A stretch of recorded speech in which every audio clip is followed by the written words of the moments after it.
Hi, it's me, Wudman, a naked man that blogs, but at the present time is dressed as I do some market surveys to determine should I be blogging for my brain and not use my hairy pecs as a distraction to get attention, or should I continue on with the more naked version of the blog and still speak my mind. In the meantime, while that is decided in 2009, I thought I would dress up a stage here for the first blog in a long time, and it is really all my fault. I think I was suffering from blog block, and hopefully blog block won't happen. There's been so much happening, and I'm even doing less, yet I was blogging less as well. But I'm back, the Woodman. Changes since I last blog. I quit my radio show. I had a really cool time doing rock and roll radio for WDLJ 97.5 FM out of Carlisle, Illinois. That it was very hard to step away from that due to it just being financially not as much fun as I thought it would be.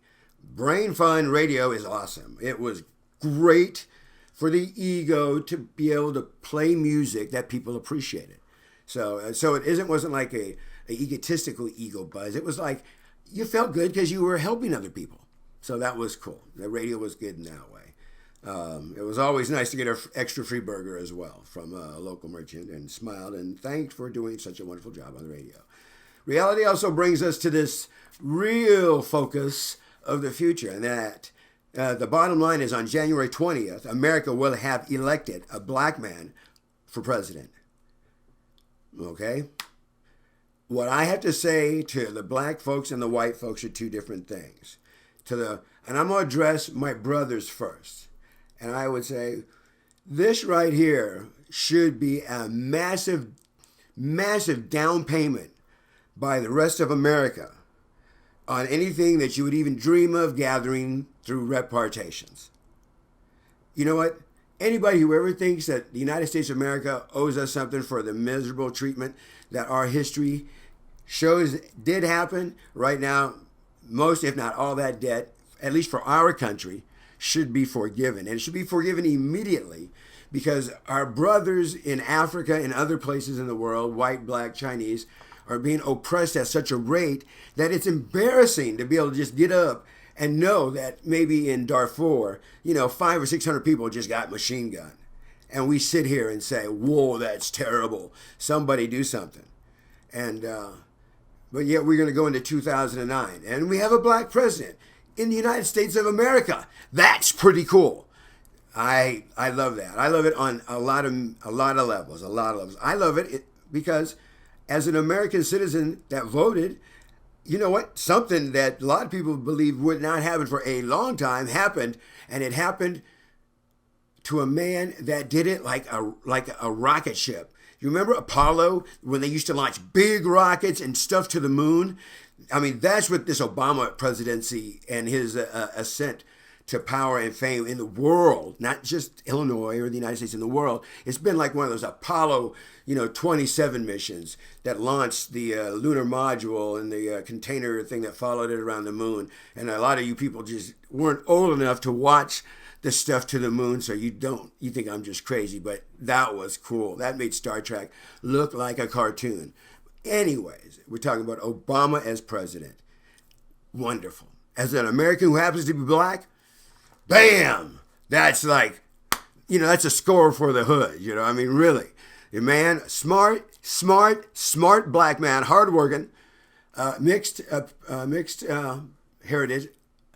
I'm mixed heritage. We're all mixed heritage. So the fact that his dad isn't an African, and maybe that somewhere down the line there's some Muslims in his family, doesn't make him a Muslim. That doesn't even give you any right to call him a Muslim. Or even if he was a Muslim, to hold it against him if he was an American, and even if he was an American and had not committed a crime against us. Anyways, as I was saying, he prevailed in this country. Man, think about it.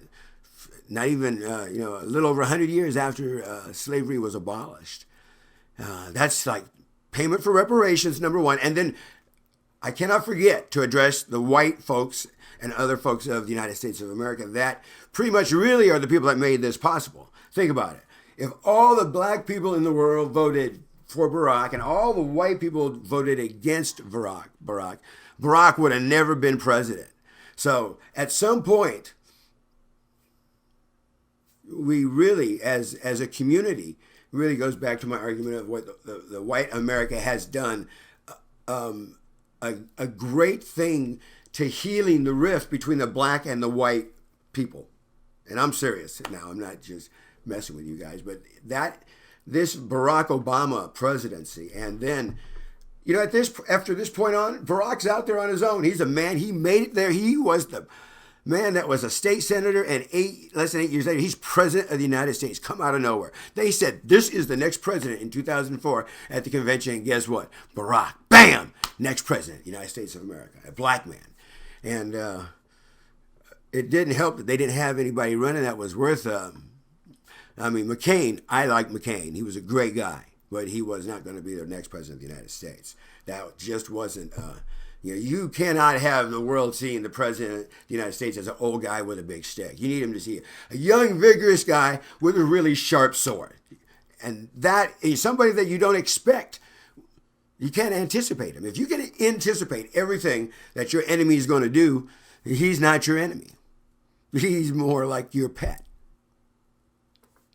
Pardon me, the other way around. You're his pet. If you can't anticipate him, out-anticipate him. Well, there you go. That's even a double entendre. Anyways, 2009. I haven't blogged for a while. And it's not that there hasn't been a lot happening. I don't do radio anymore.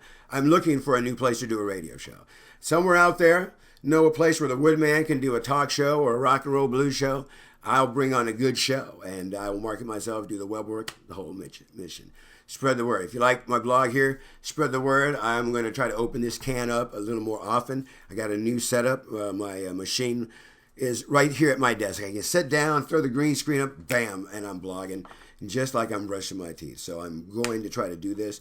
A lot less production, more emphasis on the content of the tape. So you're going to see less fancy intros. We're just going to see it, bam, hey, Wudman here, let's go. So this is the intro for 2009. I'm going to follow this in a few minutes with a follow-up on this intersection that I think we're at, a fundamental change of reality. Bam, freeway, all gnarled up. What are we going to do? And how are we going to go forward in what everybody's telling us is going to be a really, really dark time for our economy? This is the fundamental change that everybody's been warned about for ages. They've been talking about this for ages. If you read any news in the last 5 years, they say, people say, it's going to hurt. Something's going to happen and it's going to hurt. Well, people, happening is here and hurting is just begun. So our mission now is to survive the hurting and prosper. And I have some definite thoughts on that. It's going to be what the next blog is about. The new economy that we need to formulate at an individual level, and how we're going to use these economies network with our communities to survive this really bad time, working our butts off so that we can at least keep the dream functional. And then we can work on the dream being really alive. First, we got to stabilize the ship. Like any ship that's taken on water, first you have to stop it from sinking before you start partying. Just getting to work at stop it from sinking. There's no reason to celebrate until you can actually stop, because the water has stopped coming up. So far, what I'm seeing is the water is still coming up. You look at the numbers, the water's still coming up to our neck. And we've been throwing all kind of crews at the holes in it just to stop it from sinking any further. So that's what the Wudman's going to talk about. I'm going to stop right now. Thank you for being patient. I have some attitude to share, some web projects. Let me tell you about meetamoron.com.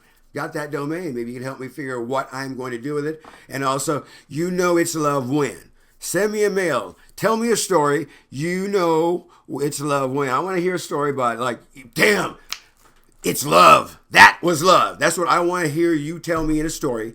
And then I will post it on this website and people can just read it. Maybe we will help more people see what love was, because they'll be able to read about our experiences. And I mean our collectively, all those who participate. And that way we'll just identify love in black and white. And if we do that, people might get it, and we have more love and happiness, peace, flower, and less death. I'm the Wudman. I'm out of here at 10 minutes. No fluff, no bullshit. Peace, love, and happiness.